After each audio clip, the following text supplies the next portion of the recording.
को साझा भी किया जा रहा है। देखिए, गंगा जल अभियान का दो ही उसके मुख्य लक्ष्य हैं, नए जल स्रोतों का निर्माण और पुराने जल स्रोतों का रखरखाव, जिस प्रकार का भी उसमें हो।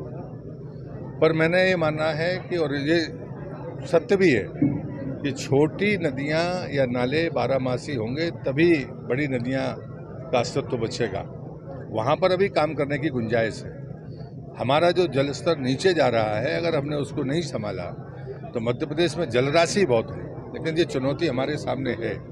और इसलिए कुड़ैल में जो काम हो रहा है, मैं निश्चित रूप से आर्ट ऑफ लिविंग, हमारे अपने डिपार्टमेंट को और जो लोग उसमें सहयोग कर रहे हैं, उन सबको मैं हृदय से उनके प्रति आभार व्यक्त करता हूँ, भविष्य की शुभकामनाएं देता हूँ।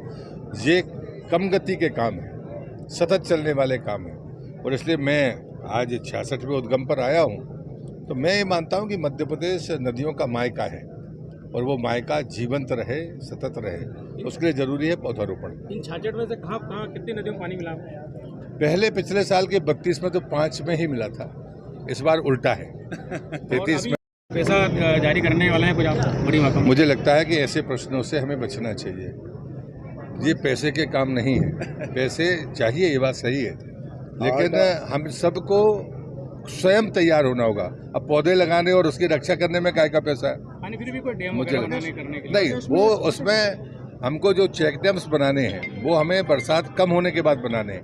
3 चरण हैं। गर्मी में आप साफ सफाई करके बाकी चीज़ों को स्ट्रक्चर करिए कि रिचार्ज पिट बन जाए, बाकी चीज़ें बन जाए, ताकि पानी जमीन के भीतर जाए।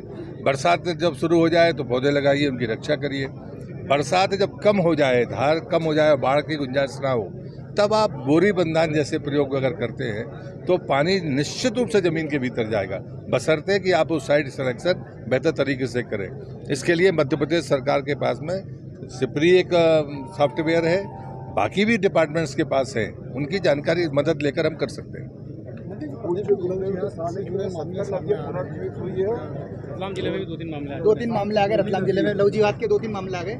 पहली नदी है जो जिसको इसमें मुझे अभी बहुत जानकारी के रतलाम जिले में 2 मामला है।